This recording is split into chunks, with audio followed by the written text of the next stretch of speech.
আসলে ভয় লাগার কথা, গহীন বনের ভিতর দিয়ে কিন্তু এই রাস্তাটা আসলে চিনা যায় তার অমনি, এটা হলো সবচেয়ে বড় কথা।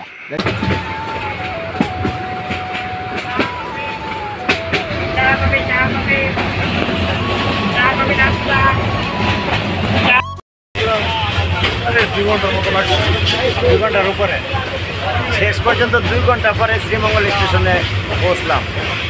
বাড়িয়া টু শ্রীমঙ্গল পারাবত ট্রেনে এইমাত্র আইসা পৌঁছলাম আমরা শ্রীমঙ্গল রেলওয়ে স্টেশনে।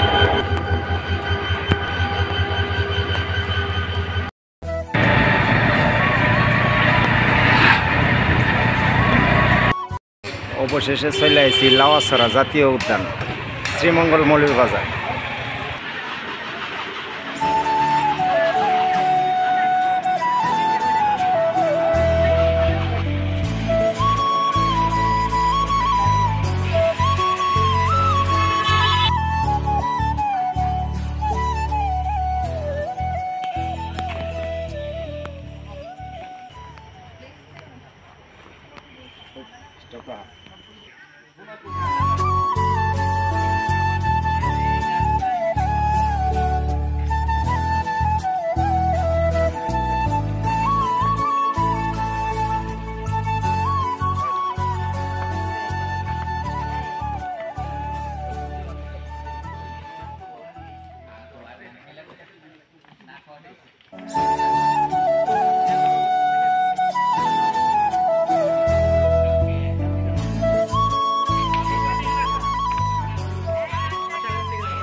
এটা হলো মানে লাওয়াছড়া জাতীয় উদ্যান শ্রীমঙ্গল।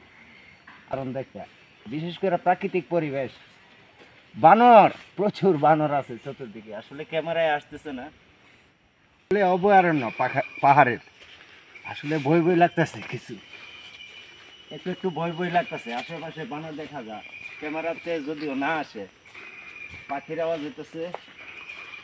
আসলে ভয় লাগার কথা, গহীন বনের ভিতর দিয়ে কিন্তু এই রাস্তাটা আসলে চিনা যায় তার অমনি, এটা হলো সবচেয়ে বড় কথা। দেখা যাক, আল্লাহ ভরসা। অনেক তো ঘুরছি এই জায়গাটাতে, একটু রেস্ট নেবা? না, রেস্ট নেওয়ার দরকার নেই, চলেন। রেস্ট নাই, 5 মিনিট ঘুরে রেস্ট নিলে চলবো। বসার একটা প্লেস আছে, ওইদিকে তো তেমন একটা ভালো না, এটাতে বসা যায়। বইবা কিছু কম না, ঘুরতে ঘুরতে তপন কিন্তু ক্লান্ত। কিরা অবস্থা? ক্লান্ত ক্লান্ত হয়ে গেলাগা। ভালো খাবার খাইতে হবে, হাঁসের মাংস দিয়ে। সমস্যা নাই, খাইবা। না, মিনিট শেষ করো, ইয়া দেখতে অনুমান।